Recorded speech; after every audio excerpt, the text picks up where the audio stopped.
Hello, good morning to all. എന്തൊക്കെയുണ്ട് വിശേഷം? ആര്യപ്പണ്ണിയും ആദർശിനെയൊക്കെ കാണാൻ എന്താ ഭംഗിയെന്ന് നോക്കിയ ഗൈസ്. കണ്ടില്ലേ, ഇന്ന് റിപ്പബ്ലിക് ഡേ ദിനമായതുകൊണ്ട് ആദർശിന് ഒരു ഗംഭീര സ്പീച്ച് ഉണ്ട് ഇന്ന് സ്കൂളിൽ. വാവു. അപ്പോൾ ആദർശ് ഈ ഡ്രസ്സ് ഇട്ടിരണം, സ്കൂൾ ഡ്രസ്സ് ഇല്ല ഇന്ന്. വെള്ളയും റിപ്പബ്ലിക് ഡേ ദിനത്തിൽ ഇടാൻ വേണ്ടിയുള്ള സാധനമാണ്. വൈറ്റ് ആൻഡ് വൈറ്റ് ഷൂ ഒക്കെ മര്യാദയ്ക്ക് കയറ്റും. അപ്പോൾ അടിപൊളി സ്പീച്ചാണ്. അപ്പോൾ ഇന്ന് എനിക്കത് കാണാൻ പറ്റുമെങ്കിൽ ഞാൻ ഉറപ്പായിട്ട് ഇന്ന് കവർ ചെയ്യുന്നതാണ്.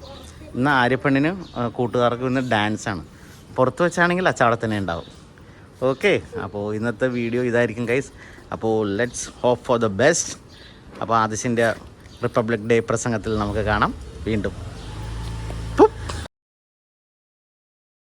അപ്പോൾ സ്കൂളിൽ റിപ്പബ്ലിക് ഡേ ദിനത്തിൽ നമ്മളുടെ കുട്ടികൾ എല്ലാവരും എത്തിയിട്ടുണ്ട്, പല പല വേഷത്തിൽ. വലിയ ആദർശം കൂട്ടുകാരനും വലിയ അവിടെ മുപ്പുണ്ട്. പിന്നെ സ്കൗട്ട്സ് ആൻഡ് ഗേൾസിൻ്റെ ഡ്രസ്സിൽ ബോയ്സും ഗേൾസും ഉണ്ട്. ടീച്ചേഴ്സൊക്കെ നല്ല വെള്ളസാരിയൊക്കെ കൊടുത്ത് എത്തിയിട്ടുണ്ട്.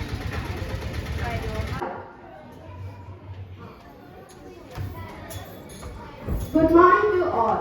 Most respected manager, beloved principal, dear teachers and all my fellow beings. Today we celebrate 75th Republic Day in India.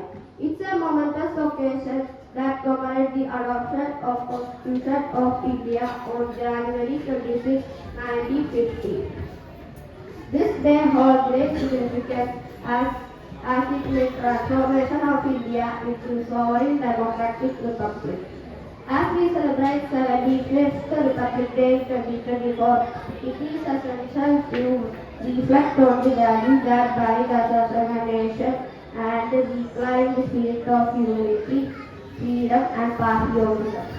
Let me conclude my words by saying, let the principles of our Constitution may guide us and our collective efforts may contribute to the continued growth and prosperity of our beloved nation. Jai Hind. അപ്പോൾ ഞാൻ നേരത്തെ പറഞ്ഞ പോലെ തന്നെ ഞങ്ങൾ സ്കൂളിൽ ചെന്ന് ആദർശിൻ്റെ സ്പീച്ചൊക്കെ കേട്ടു. ഈ കള്ളക്കടവൊക്കെ ഗൈസ് ആ വീഡിയോ ഇത് പറഞ്ഞതിന് ശേഷം കാണിച്ചു തരാം. ഈ കള്ളക്കടവൊക്കെ ഭയങ്കര പരിഭ്രമമൊക്കെ ഉണ്ടായിരുന്നു, കാരണം തെറ്റിപ്പോകും. അപ്പം മനസ്സിൽ പഠിച്ചു വെച്ചേക്കാനുള്ള അതേപോലെ തന്നെ ഏകദേശം എനിക്ക് തോന്നുന്നു 1 മിനിറ്റ് 20 സെക്കൻഡ് കൊണ്ട് പുള്ളി പറഞ്ഞു നിർത്ത്. എങ്ങനെയാണ് സംഭവം ജയ്ഹിന്ദാക്കി, സംഭവം വിരമിപ്പിച്ചു, സംഭവം പൊളിയാക്കി. അപ്പോൾ ഒന്ന് കണ്ടു നോക്ക്. അത് കഴിഞ്ഞിട്ട് വേറൊരാളുടെ വീഡിയോ ഞാനത് ഫേസ്ബുക്കിലിടാം. അത് ഫേസ്ബുക്കിൽ നിങ്ങൾ കണ്ടുവെച്ചാൽ. അപ്പോൾ ഈ റിപ്പബ്ലിക് ഡേ എല്ലാവരും നല്ല സ്വാതന്ത്ര്യത്തോടുകൂടി അടിച്ച് പൊളിച്ച് ആഘോഷിക്കുക.